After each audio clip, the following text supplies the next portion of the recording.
जय श्री कृष्णा, राधे राधे। आज की इस वीडियो में आपको भगवान शंकर और रावण की कहानी सुनने को मिलेगी। कैसे रावण ने छल कपट से सोने की लंका भगवान शिव से प्राप्त की थी। छल कपट से प्राप्त की हुई वस्तु वैसे कभी स्थायी नहीं रहती है, तो जो छल कपट से रावण ने सोने की लंका प्राप्त की थी, कहानी उसी पर आधारित होने वाली है। आप सभी से अनुरोध है, वीडियो को पूरा देखिए और वीडियो को लाइक शेयर अवश्य कीजिए, क्योंकि कहानी बहुत अच्छी होने वाली है। इसलिए आप वीडियो को पूरा देखिए, तभी पूरी कहानी समझ में आएगी। रावण द्वारा छल से सोने की लंका प्राप्त की गई थी। जो लंका सोने की थी वो भी जलकर भस्म हो गई थी रावण के बुरे कर्मों के कारण। सोने की लंका किसने बनवाई और किसके शाप के कारण जलकर भस्म हुई थी। पार्वती जी को भी बहुत आश्चर्य हुआ कि मेरे पति भी कितने सरल हैं, जो उन्होंने मेरा ही दान कर दिया। ब्रह्म विद्या पार्वती को लेकर जब रावण चलने लगा तो वो सहायता के लिए भगवान श्री हरि का ध्यान करने लगी। रावण जैसे कपटी से निपटने के लिए श्री कृष्ण ही उपयुक्त हैं, क्योंकि वे भी बड़े छलिया हैं। कपटियों को कैसे निपटा जाता है वे अच्छी तरह से जानते हैं।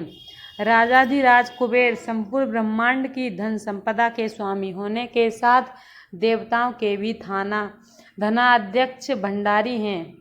संसार के गुप्त या प्रकट जितने भी वैभव हैं, सब उनके हाथ में हैं। उन सबके अष्टदाता देव कुबेर हैं। कुबेर नव निधियों के भी स्वामी हैं। एक निधि भी अनंत वैभव प्रदान करने वाली होती है, किंतु कुबेर नव निधियों के स्वामी हैं। पादकल्प में कुबेर विश्वा मुनि व इडविडा के पुत्र हुए। इनकी दीर्घकालीन तपस्या से प्रसन्न होकर ब्रह्मा जी ने इन्हें लोकपाल का पद, अध्यक्ष निधियों का स्वामी, पुष्पक विमान व देवता का पद प्रदान किया। कुबेर ने अपने पिता विश्वामुनि से कहा कि ब्रह्मा जी ने मुझे सब कुछ प्रदान कर दिया, परंतु मेरे निवास के लिए कोई स्थान नहीं दिया। इस पर इनके पिता ने दक्षिण समुद्र तट पर त्रिकूट पर्वत पर अपनी स्थित लंका नगरी कुबेर प्रदान की। कुबेर ने कई जन्मों तक भगवान शंकर की पूजा आराधना की।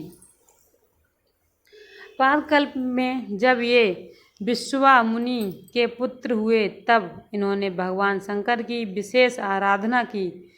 भगवान शंकर ने प्रसन्न होकर इन्हें उत्तर दिशा का आधिपत्य, अलकापुरी का राज्य, चैत्ररथ नामक दिव्य वन और एक दिव्य सभा प्रदान की। माता पार्वती की इन पर विशेष कृपा थी। भगवान शंकर ने कुबेर से कहा, तुमने अपने तप से मुझे जीत लिया, अतः मेरा मित्र बनकर यहीं अलकापुरी में रहो। इस प्रकार कुबेर भगवान शिव के भी घनिष्ठ मित्र हैं। एक बार कुबेर ने भगवान शंकर के पास जाकर कहा, मैं आपकी कोई सेवा करना चाहता हूँ, मुझे कोई सेवा बताएं। भगवान शंकर ने कहा, मेरे हृदय में तो श्री राम बसते हैं, वही मेरे धन है, मुझे किसी वस्तु या सेवा की आवश्यकता नहीं है। भगवान शंकर के मना करने पर कुबेर भंडारी प्रतिदिन माता पार्वती से विनती करने लगे, माँ, मेरी आप दोनों की सेवा करने की बहुत इच्छा है, कोई सेवा बताओ। एक बार भगवान विष्णु और लक्ष्मी जी भगवान शंकर और माता पार्वती से मिलने कैलाश पर्वत पर आए। ठंड के कारण लक्ष्मी जी ठिठुरने लगीं।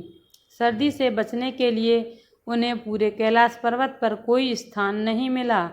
तब लक्ष्मी जी ने माता पार्वती से पूछा, आप इस पर्वत पर कैसे जीवन व्यतीत करती हैं। इसके बाद माता पार्वती ने वैकुंठ धाम की यात्रा की। वहाँ के वैभव को देखकर पार्वती जी ने ठान लिया कि वे भी अपने और शंकर जी के लिए ऐसा ही महल निर्मित कराएंगी। अपनी इच्छा को उन्होंने भगवान शिव के सम्मुख रखा, परंतु भगवान शंकर तो बैरागी ठहरे, वे कुछ नहीं बोले। एक दिन माता पार्वती ने कुबेर से कहा, तुम्हारे पास बहुत संपत्ति है तो सोने का राजमहल या सोने की लंका बनवा दो, मैं शंकर जी को मना कर उसमें ले आऊँगी। कुबेर को बहुत प्रसन्नता हुई कि मुझे सेवा का मौका मिला और मेरी संपत्ति का प्रयोग अच्छी जगह पर होगा। मेरे द्वारा बनवाए गए राजमहल में भगवान शंकर माता पार्वती सहित विराजेंगे। कुबेर ने अपनी सारी संपत्ति लगाकर देवताओं के शिल्पी विश्वकर्मा से सोने का राजमहल बनवा दिया, जिसे देखकर सभी देवताओं का बड़ा आश्चर्य हुआ। भगवान शंकर ब्रह्म हैं तो माता पार्वती ब्रह्म विद्या हैं। ब्रह्म विद्या के अधीन रहता है। भगवान शंकर को पार्वती जी अति प्रिय हैं। पार्वती जी जो कहती हैं वही शंकर जी करते हैं। माता पार्वती ने शंकर जी से कहा, कुबेर ने बहुत परिश्रम और प्रेम से सोने का राजमहल बनवाया है, थोड़े दिन हम यहीं रहें तो इसमें क्या हर्ज है। आप तो स्वयं आनंद स्वरूप हैं, आपको शमशान में भी आनंद है, पेड़ की छाया में भी आनंद है, तो क्या राजमहल में आपको आनंद नहीं होगा। भगवान शंकर ने कहा, कुबेर ने राजमहल तो अच्छा बनवाया है, किंतु उसने अभी वास्तु पूजा नहीं की है। वास्तु पूजा किए बिना वहाँ हम कैसे रहेंगे। शंकर जी और पार्वती जी अभी ये सब बात कर ही रहे थे, उसी समय वहाँ रावण भगवान शंकर के पूजन के लिए आया। शंकर जी जानते थे कि रावण प्रकांड विद्वान है, फिर भी उन्होंने रावण से पूछा, वास्तु पूजन कराना है, तुम्हें वैदिक मंत्रों का ज्ञान है। रावण के हाँ कहने पर भगवान शंकर यजमान बने और रावण पुरोहित बन गया और सोने के राजमहल को वास्तु पूजन का सनंद प्राप्त हुआ। रावण बड़ा लोभी था। सोने का राजमहल देखकर उसकी नियति बिगड़ गई और वह मन ही मन सोचने लगा कि किसी तरह ये राजमहल मुझे मिल जाए। पूजन के बाद भगवान शंकर ने रावण से कहा, पुरोहित जी, आपको जो उचित लगे वह दक्षिणा मांग लो। रावण ने कहा, मैं जो मांगूं वो मुझे आप देंगे। शंकर ने कहा, मेरा नियम है कि मैं किसी से ना नहीं कहता हूँ। रावण ने कहा, महाराज, यह जो सोने का राजमहल है जिसका वास्तु पूजन मैंने करवाया है, इसे आप मुझे दक्षिणा में दे दें। यह सुनकर भगवान शंकर ने पार्वती से कहा, ब्राह्मण है, मांग रहा है, मांगना मरने के समान होता है। हम लोग सोने के राजमहल में रहें या कहीं और, क्या फर्क पड़ता है। कोई गरीब राजमहल में रहकर सुखी होता है तो हम उसको देखकर ही सुखी हो जाएंगे। भगवान शिव याचक मांगने वाले के लिए कल्प वृक्ष हैं। जैसे कल्प वृक्ष अपनी छाया में आए हुए व्यक्ति को अभिष्ट वस्तु प्रदान करता है, वैसे ही शिव के दरबार से कोई खाली हाथ नहीं लौटता है। वे उपासकों को समस्त अभाव दूर कर देते हैं और देते देते अघाते भी नहीं हैं। औघड़ दानी शिव के दान को देखकर लक्ष्मी जी ईर्ष्या करती हैं कि जो वस्तुएं बैकुंठ में भी दुर्लभ हैं, वे शिव जी इन कंगालों को बांट रहे हैं।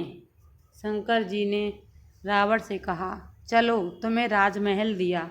पार्वती जी को यह बात ठीक नहीं लगी। उन्होंने रावण को शाप देते हुए कहा, जिस सोने की लंका को तुमने दान में मांग लिया है वह एक दिन जलकर भस्म हो जाएगी। और यह सच में हनुमान जी ने सोने की लंका को जलाकर भस्म कर दिया।